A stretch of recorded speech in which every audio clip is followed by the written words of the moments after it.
Jackie is a person out of Mississippi, and Jackie says that they can make the case for religion from Leo Strauss, something about the societal necessity of religious values. All right, Jackie, you are on AXP with Sydney and Johnny P. Make the case. So basically, this is going to be less an argument about the truth claim of religion, but more so about the social utility, which I don't know whether that's a particularly interesting question to you, but I do believe it's an important element, if that's okay. I actually agree with you, but I'm interested to hear what you say about it. Maybe we don't agree for the same reasons.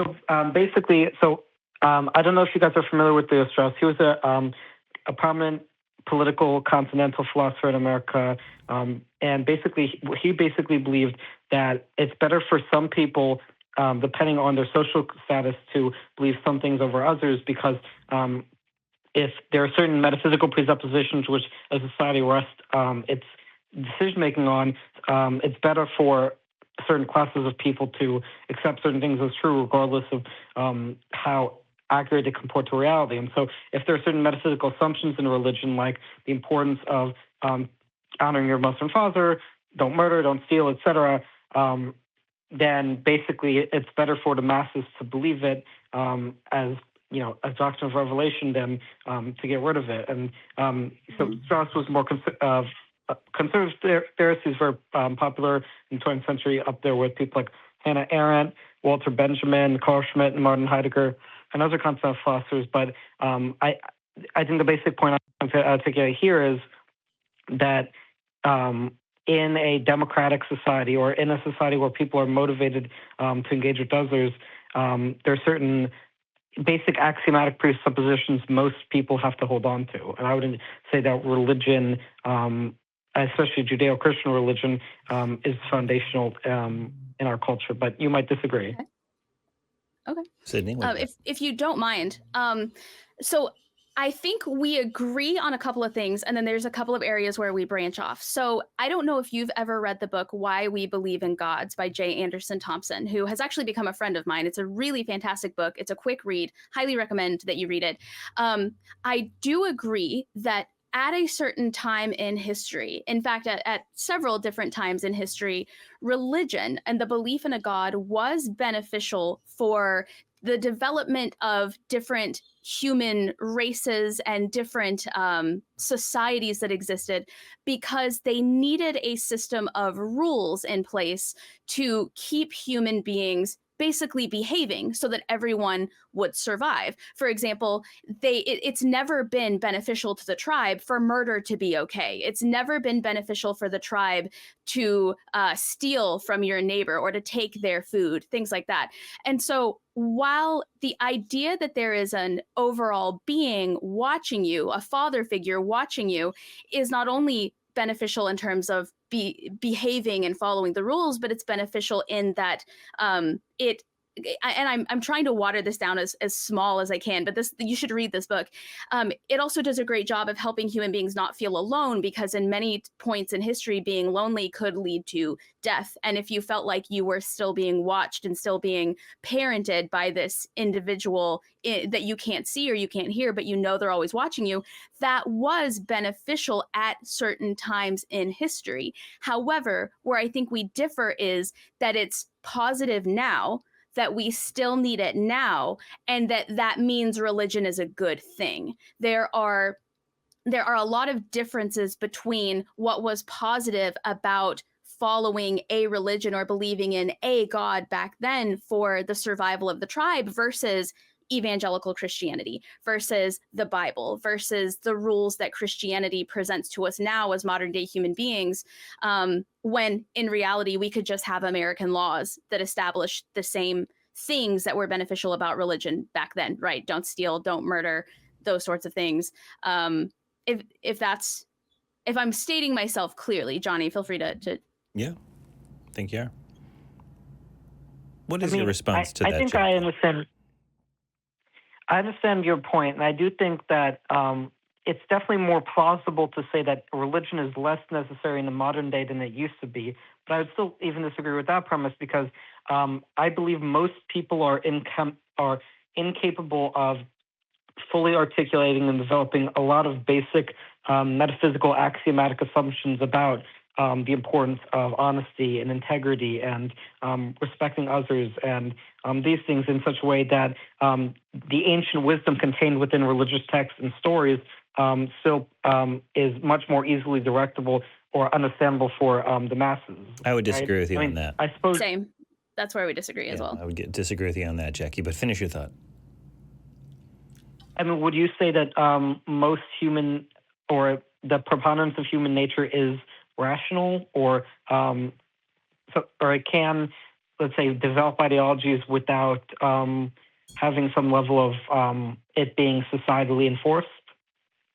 If I went over to your house and I punched you dead in the face, I think you'd start thinking about the merit of not allowing people to punch people dead in the face without fear of legal action, incarceration, and punishment. I don't think you need to have any axiomatic understanding of why something is not beneficial to your well-being.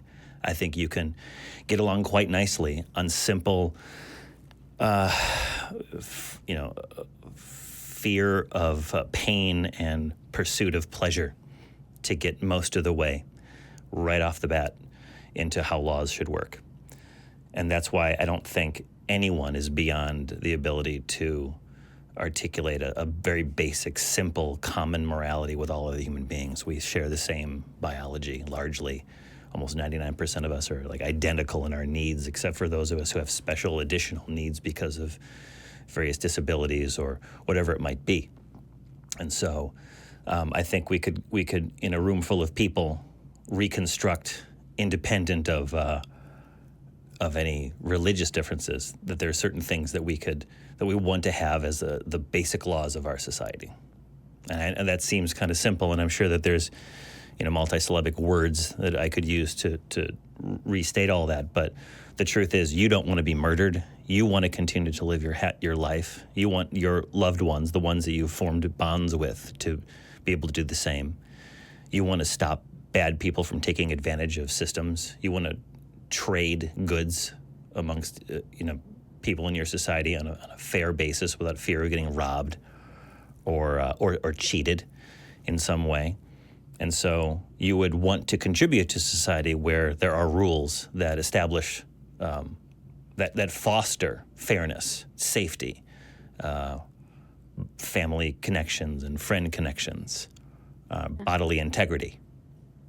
So that's, I don't even think it was necessary in ancient times and prehistorical times. I think we saw the need and we agreed. And when one person stepped out of line, we stopped that person. We to talk about being afraid of being isolated. We exiled those people who would not be mutual, who were unmutual in their conduct. And they were gone. They died on the tundra, is what happened to them. Well, and also, I think I should clarify, I wasn't saying that is the only way humans would have survived. It just helped. It was just a helpful tool. There is no evidence to suggest that they couldn't have survived without these gods. And I would like to point out, none of them were the Christian God. None of them were Jesus. None of them were following the Bible. These were, the sun god. These were female gods. These were ocean gods. These were all sorts of different gods. But at the same time, if somebody is moral only because the Bible tells them to, if the only reason you're not murdering or pillaging or sexually assaulting people or committing crimes, if the only reason you're not doing that is because the Bible says not to, I am concerned. I'm concerned, and I hope that that person stays religious and doesn't consider becoming an atheist, because to me, that actually speaks of immorality being like a stronger pull in that person's life and that person's thought process if the only reason they're not doing awful things, immoral things, is because they hope there's heaven at the other side for them. I'm much more concerned about that person than I am concerned about atheists like myself and other people on this channel, right? And it would make you wonder, if that is the case, if religion is the only place where you can get morality, why is it that all crimes are not committed by atheists, or all atheists are not committing crimes? You would think they would lose those morals once they lost that belief system. But that's not the only way that you become a moral person. And that's not the only way that you know the difference between right and wrong, is by believing in God or following a religion. Jackie, what is thy response? Well, I think I would. So, just to clarify what you guys are saying, you would argue that the practical consequences of immorality hurting people would be enough of a deterrent to immoral behavior. And I think I would agree with this if I thought people understood what was in their self-interest. But I do believe there are a lot of people who think in short-term ways that they won't understand why behaving immorally will be long-term worse for them and their place in society. Okay. Okay. Perhaps in that case, you would just say they need to rationally consider it, and religion is not going to be any specific benefit that philosophy couldn't give. Okay. Jackie, I think I see where you're going with that. I don't think that when people behave, well, first of all, we're raised by our parents and caretakers of all kinds. We instill in children certain behavior. And I've got a friend who has said, well, I'll teach my son to be polite later. He doesn't need it now. And I'm like, yeah, good luck with that. Try it when he's 13. See if you can start instilling courtesy and consideration and helpfulness later, after he's already formed these bad habits. But yeah, it's their call, not mine. I think that to the extent that the mainstream child is educated to value certain communal goals, to respect one's elders if they deserve respect, and to not be cruel to animals, and to be helpful and thrifty and kind, and or whatever, all the other things that we value. That those people kind of go on an autopilot. They're trained to be that way, and they see the fruits of that behavior in the way that people treat them. They're eager to see the little kid who helps pick up the dishes. They receive kindness from grandma, grandpa when they volunteer, all that kind of stuff. And then as they get older, they continue that behavior, and they're able to maybe abstract upon that and see that it's better for society. But I think that, I'll try to be brief about this, I think that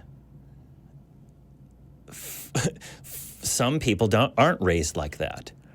Right. And some people or they are raised that way, and either because of some psychological condition or because they want to game the system, they choose to try to have their cake and eat it too, and not follow the rules of polite society, and still want to receive the benefits of its protections. And sometimes they get away with it. That's why we have a system where most of the people are obeying most of the laws and rules most of the time. And those who aren't, sometimes they get away with it, and sometimes they don't. That's one reason why we have people in jail. There's other reasons, social justice issues and racism and economic issues that are outside of that discussion. But outside of racism and economic disparities, when people cheat, when people rape, when people murder, when people do all kinds of stuff, and we catch them, they go to jail. And the people that are in jail are, I would say there's probably more religious people in jail per capita than non-religious people in jail. So I don't think that the morality, the metaphysically based morality, the religiously based morality is necessary or even useful, because we still get people that will try to game the system. They just use, I don't know, justification for it. Well, I'll just, I'll do my penance, or God knows why I did it, or it doesn't really matter because this place is a doormat until I get to the eternal life. But yeah, I think that we really are just solely reacting to fear and pleasure. most of the time. And then occasionally, I think when we sit down to think about it, we sort of like take the next level up. Well, this is good for my loved ones, and we go next level up. A society that's functional is good for my loved ones and me, right? And then we start thinking the human race and general concepts of good and bad and kindness and all that stuff. I don't think you need to start from the top down. I think we're starting from the ground up. What do you think of that, Jackie? Yeah, I think I understand what you're saying. So I suppose what you're saying is that the social conditioning into moral behavior sort of exists on a lower level of abstraction conceptualization before either religion or philosophical ideas about right and wrong are introduced. And therefore, even if you didn't have a religious society, as long as parents were responsible in educating their children, they would be able to instill most moral behavior through responses and reward and punishment. Yeah. If I'm saying it correctly. Yeah, I think that's right. And and not to belabor the point, but it's an imperfect system. Different societies, different parents raise their kids differently. I've got a friend who has a kid and the parents are great. The kid's got something going on. The kid bites and hits and is past the age, at that early age, with biting and hitting is just a function of exploring the world. The kid bites and hits. It can't go to daycare or has trouble in school. Not naming names, but the parents are beside themselves. What are they going to do? Well, that particular individual is going to be, hopefully will grow out of this phase, will go to therapy. I think all that stuff's happening, but is it a fault of the parents? I don't want to say that. I don't know if it is. Is it a fault of biology or something like that? Who knows? But either way, this is a person who is now going to be violating the social contract wherever this person is until they stop doing that stuff, right? It's not sinking in. And so we need to take special care to get it to sink in, or take this person and isolate them or move them to a place where they can't do those things to others, because no one deserves to get bit, and get things thrown at them for no reason. So yeah, I think that's where we're at. Sydney, where are you? Do you have anything you wanted to add to that? I'm sure you do. Yeah, I would kind of just back up what you're talking about, but also the idea that I think that let me gather my thoughts for a second. There is this idea that if somebody thinks that religion is part of why they are moral, for whatever reason, that gets equated to religion is the only morality. And whether or not you are not robbing people because you're religious, or you're not robbing people because you don't want to go to jail, or you're not robbing people because you don't want your grandmother to be upset with you, I don't think it's fair to make the argument, well, if religion worked for me, and if religion is the reason why I am moral, that means everyone becomes moral because of religion. Just like I was talking about with the ancient people earlier, while religion helped in some areas, while it helped them kind of pretend that there was some kind of consequence you would face in the afterlife if you didn't behave yourself, maybe being spanked, or maybe having tougher parents, or maybe some kind of reward system when they were babies would have also had the same impact, right? And so I think that's where a lot of times the argument for morality gets muddled, is instead of saying maybe your religion impacted your morality positively, or maybe you would be that same person if rules were just established in your household. For whatever reason, people don't make that argument. It has to be either religion is the reason you're moral and there's no other way to be moral, or whatever. A lot of people don't believe there's anything outside of religion. I feel like I'm kind of cycling through the same answer over and over again, but I'm just saying, while we agree that there might have been times in the past where religion provided the same outcome as parenting, or as laws, or as what we know in America, to be the justice system, that doesn't mean that religion is where you get your morality and that's the way to become a moral person. And without religion, you're not a moral person. Jackie? Yeah, I think all of that makes sense. And I think we are kind of going in circles now, but I would also say, and maybe you would disagree with this, there are also other metaphysical assumptions which our society rests on with religious implications which are harder to defend on naturalism. For example, claims about the idea that the universe is intelligible. The entire scientific enterprise rests on the assumption that the universe is bound by causality and can be reasonably explored, whereas you could say if we operate under evolutionary naturalistic explanations, we would assume that our evolutionary psychology programs us to not understand the world as it actually is, or that the world actually isn't intelligible to us. So in your words, you can expand this beyond. In your words, tell me the point that you're making without using the words of, like, say, a philosopher or an author or a writer. In your words, what is the point that you're trying to make? Well, just what I would say, there are other axioms or other assumptions, rather, we make about the nature of reality and our relation to it beyond morality, including, scientific assumptions that if we just go by completely naturalistic understanding might go away. And I would include things like the claim that we can understand reality as it actually is, as an assumption which is historically associated with the religious doctrine that God made the world intelligible to the human mind. So I'm just going to say this. I believe science. I believe science, and I believe in natural reality.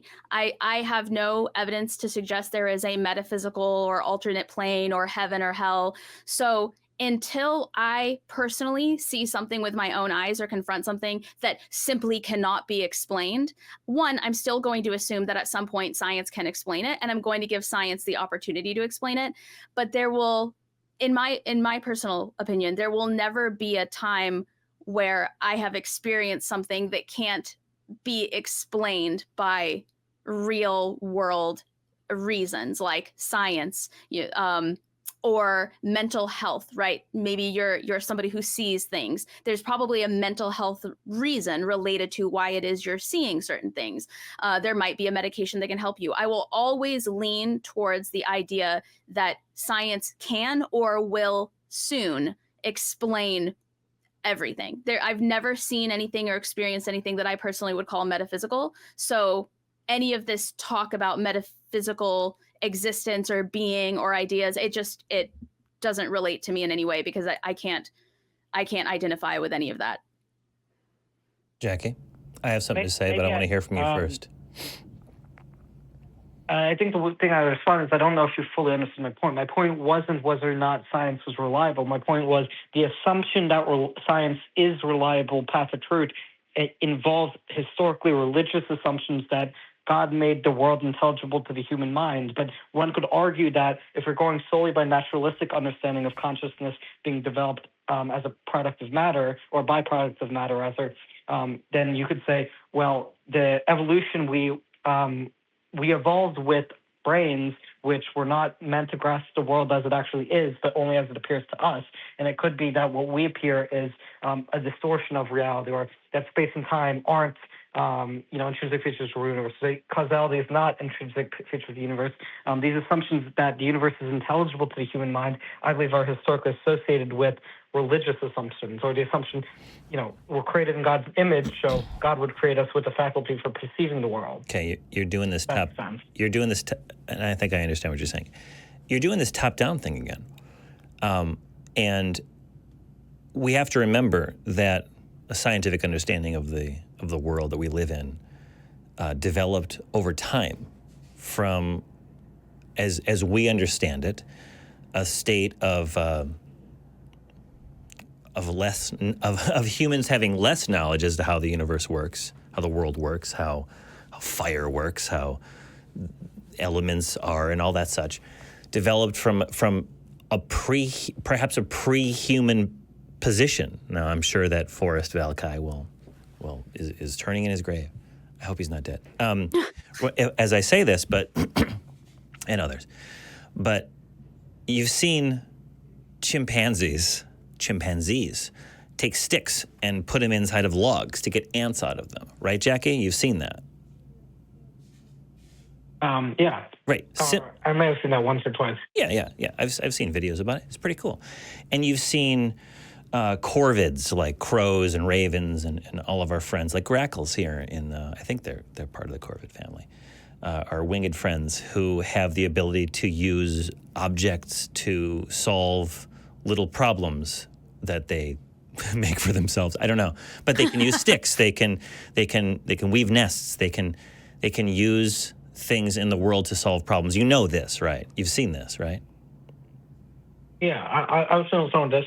Yeah, right. So, what is my understanding is that before humans had this wonderful gift of speech that we've developed over time, from pre-literate, from the time we developed language and writing and all that stuff, we had spoken language and we were able to communicate. But there was seemingly a time before we had the ability to speak, or when we spoke, we only had very simple words. And my understanding is that we didn't always have this ability to manipulate objects in a way to solve our problems as deftly as we do now. Although try to get me to invent this simple machines from scratch, and you're going to be waiting a long time, probably longer than I have left in my life. I'm standing on the shoulders of many ancestors who slowly made advancements. My thought on this is that it's not this concept that early humans thought, the universe is intelligible because God has made it so. No, we were just working in the field, trying to solve very simple problems when at those earlier stages of evolutionary development, we were living hand to mouth.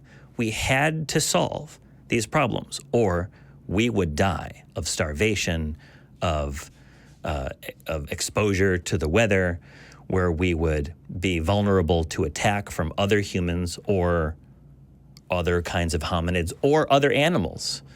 And so the necessity to survive was the necessity to overcome these obstacles was the mother of invention. And therefore, we just sort of hit the ground running. And then as our language picked up, as our writing picked up, as our philosophy picked up, as perhaps as you would put it, our metaphysical beliefs and our expounding upon the whys, things are the way they are developed. And we started thinking about first causes and the gods became one God, one overarching God, and all the religious stuff happened. We were already doing the stuff without any axiomatic understanding of why these things exist. We were just doing it.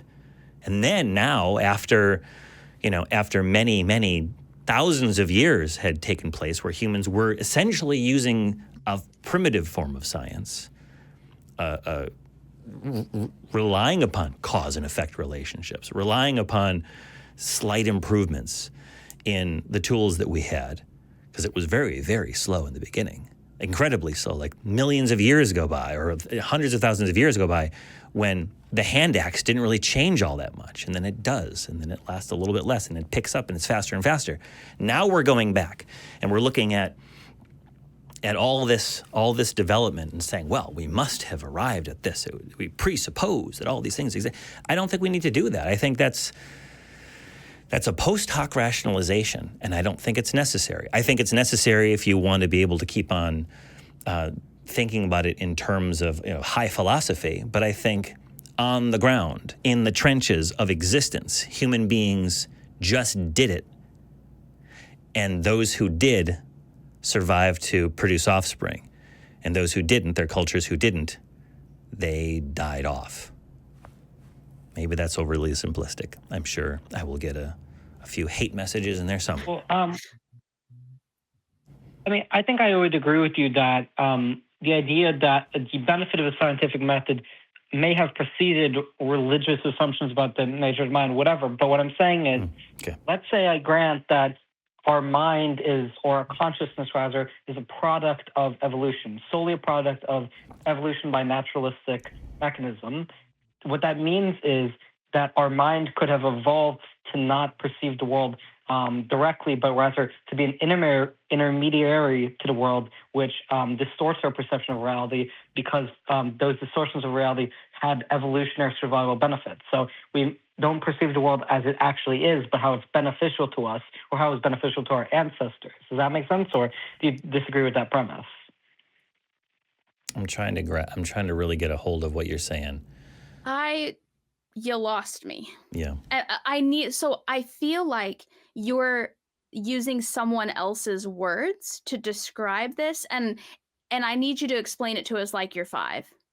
Like in layman's terms, in your own words, not in the words of something you've read or printed out or have pulled up, because in order to really have a beneficial conversation, I feel like we're all going to need to just really water this down a little bit and help us understand what you're talking about. Well, why don't we get the clock up? Let's get that, explain it to me like I'm 5 clock up. Production, make it so. Okay. All right, you go, 58. Okay. So basically, I think what I'm trying to say is if we assume that the way we perceive the world is a product of consciousness, and consciousness is a product of evolutionary selection, because people who had sex or who survived because they ate enough food or drank enough water in ways that were healthy to their survival, pass on their offspring. What this means is that the way we see the world, our psychology, evolved to see the world in ways that are beneficial to us. So we see an apple tree and we notice the features of an apple tree because it's beneficial for us to see the apple tree. But if there are things which exist which aren't beneficial for our survival, then we wouldn't have evolved to see them, or we wouldn't have been involved in our sensory apparatus to detect them, because they had no evolutionary benefit which would sustain our offspring. If that makes sense. I got this. I got nothing. Okay, no, I think I get it. It's interesting. It's interesting what you're saying, because I think it's both over-inclusive and under-inclusive at the same time. And not intentionally, but it's an interesting way of looking at it. Okay, so if I have this right, what you're suggesting is that we're suggesting that evolution by natural selection allowed the development of the human brain and the human sensory organs to evolve to see things that were beneficial to us and not evolve. Not things that were not beneficial to us. Okay. But not things that were not beneficial to us. But wouldn't you agree? It is not beneficial to us to fall into a pit, right? Like a pit that would break our bones and we'd be stuck at the bottom of the pit. It's not beneficial to us No, now I'm lost. Look, we evolved to see the things that both would be beneficial to us and not beneficial to us, because we would have to be able to avoid the things that were not beneficial to us, or we would have to evolve to know to not put too much energy into the things that were not beneficial to us. Like, for example, there are some plants that you can eat them. It won't kill you if you don't eat them. But it won't help you at all if you eat them, because you don't have the enzymes and amino acids, to digest them. So you could spend all day, eucalyptus. I think it might even be poisonous to us. But let's just say there's a plant. I don't know what it is. And it's abundant, right? We see the plant. It has the light bounces off it, gets into our eyeballs, and we see it. But then through the process of, I guess, trial and error for early humans, we learned that this was not beneficial. Those folks who spent all their time eating those shrubs got sick and maybe died and maybe didn't reproduce offspring. It benefits us to see the things that are helpful and to see the things that are not helpful. Don't you think? Yeah, so maybe a way to phrase my original point would be, we evolved to see things that are relevant to our survival, but we did not evolve according to strict naturalistic evolutionary theory. We did not necessarily have an evolutionary reason to evolve things that were indifferent to our survival or that did not affect our survival. So we look at things which are beneficial to us and things which are harmful to us, and we can perceive them through evolutionary means because they were relevant to our survival. But it could have been that things that are indifferent to us or things that don't really affect day-to-day existence are not, the human mind or our sensory organs can't grasp them because they're completely indifferent to our survival, and therefore there is no evolutionary reason to evolve the trait of being able to perceive them. Or that could be one interpretation of evolutionary theory. Like X-rays or something? Wait, like but I'm what? so sorry. I gotta ask, what does this have to do with religion? Like, maybe I'm from Arkansas. I don't know, but I feel like this has nothing to do with the original question that was asked. Oh, how does this support religion? Because am I tripping? Under the religious assumption, God created human beings with a consciousness which can perceive the world as it actually is. Or according to religious doctrine, God made the world intelligible and intelligible to the human mind and sensory apparatus. So under religious assumption, science works because God created the universe in such a way that science would work, if that makes sense. It sounds like they're trying to say because origin of human consciousness. It sounds like someone's trying to say because my religion tells me that God made science work, that makes science work, and I don't agree with that. Like, I don't know. Am I tripping? Like, I feel like I'm the one who's misunderstanding here. But if what you're saying is that because religion has dictated that God or religion allows science to work, it's got to be credited to religion or to God that science works. Am I? Jackie? Yeah, what I'm saying is the idea that the universe is intelligible to us is a religious assumption. The idea that our consciousness is granted by God and God's will, and by God's will giving us consciousness, we can perceive the world in such a way that it actually is, as opposed to a distortion by evolutionary mechanism. Okay. All right. Okay. My response to religion tells us this is like, it's a cool story. All right? Yeah. That's what it is. You know, God damn it, I'm going to do it. Iluvatar sang into existence with the help of the Valar and the Ainur and Melkor the song, and created Arda and all the good things. And then Morgoth, when sang a discordant tune, and the world has mountains and fanged beasts and all kinds of bad stuff. Cool. It doesn't matter. What I'm saying, evolution by natural selection, and then the process whereby our ancient ancestors, who we ought to respect a little bit because they got us through the most difficult times. Hold on, Jackie. Hold on. You're chomping at the bit. Champing at the bit, according to Emma. They had to do the hard work, and they had to put in the sacrifices and eating the poison berries, right, of figuring out that they trial and errored this shit, okay? And they died, and they laid their lives out on the line. And yeah, maybe we don't have a perfect understanding of the universe as it is because we are limited in our sensory perceptions to how the world is, the thing in itself, the universe as it is. We don't get it. We get it filtered through the senses, which are not as good in sight as a hawk, and not as good as hearing as a dog, and not as good as smell as a bear, or also a dog, or whatever. But we get it, and it works good enough. And that's something that I took away a long time ago, is that evolution gets us to the good enough, right? It's not the most efficient. It's not the most effective.